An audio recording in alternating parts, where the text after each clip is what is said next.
Spoiler warning. X-Men 97, Episode 6 opens with further sour grapes on the terrible demises of Gambit and Magneto in the animated Marvel series. After an army of Sentinels brutally attacked Genosha to damage human-mutant relations, X-Men 97 Episode 5's terrible climax claimed the lives of numerous mutants, including Gambit and Magneto, who have since become the martyrs of mutantkind. The victims of the Genosha disaster appear to be permanently dead in X-Men 97 Episode 5, given how the Sentinels were able to capture all mutants unawares. Rather than instilling optimism about a possible rebirth, X-Men 97 affirms the deaths of two of its mutant heroes. In a clear continuation of X-Men 97 Episode 4, Life-Death Part 1, which also saw the reappearance of Professor X alongside Lilandra and the Shi'ar Empire, the plot of X-Men 97 Episode 6 revolves around Storm and Forge. As Life-Death Part 2 of X-Men 97 concludes, Professor X leaves the Shi'ar to re-establish contact with the X-Men following a vision of the Genosha tragedy, which includes a fleeting glimpse of Gambit.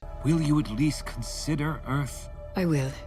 Subscribe to Movie Spy for more twist videos. X-Men 97's opening credits modification explained the opening credits of X-Men 97 Episode 6 appear to confirm that Gambit and Magneto are permanently gone. The opening credits of X-Men 97 have been revolving since Episode 2, with each iteration based on the characters and conclusion of the preceding episode. For example, in the opening titles of X-Men 97 Episodes 1 and 2, Jean Grey wears her hair down, but starting in Episode 3, she wears it in a ponytail, demonstrating that the Jean Grey of the first two episodes was, in fact, Madeline Pryor. Similarly, Gambit and Magneto are completely eliminated in X-Men 97 Episode 6, drawing attention to their seeming untimely deaths following the horrific attack on Genosha in X-Men 97 Episode 5. The worst MCU trend is cleverly bucked by X-Men 97. The cliffhanger from X-Men 97 Episode 5 is left in the audience's mind for an additional week in Episode 6. Although X-Men 97 is a creative Marvel series in many aspects, Episode 6 is notable for not carrying out the Genosha storyline right away. Major narrative twists and cliffhangers are typically set up for the very next episode of the MCU Disney Plus series, where they are either continued or resolved. For example, Loki's variations in the Void appear in Loki Season 1 Episode 5, which follows the events of Episode 4 and sends Loki into the Void. In WandaVision Episode 6, Evan Peters' phony Quicksilver joins Wanda's family, which follows the events of Episode 5 and sets up his enigmatic return. X-Men 97 is letting the tragedy of Episode 5 stay in the audience's memory and reaffirming that its repercussions are fairly final by avoiding the fallout from Genosha's attack and excluding Gambit and Magneto from the opening intro. Magno and Gambit have passed away. It might not be possible to get them back. As a result, they are missing from the one location that fans would expect them to be, not just from the X-Men's new adventures after the Genosha catastrophe. This is a powerful approach to depicting the emotions that the X-Men must be experiencing in sorrow for their departed colleagues.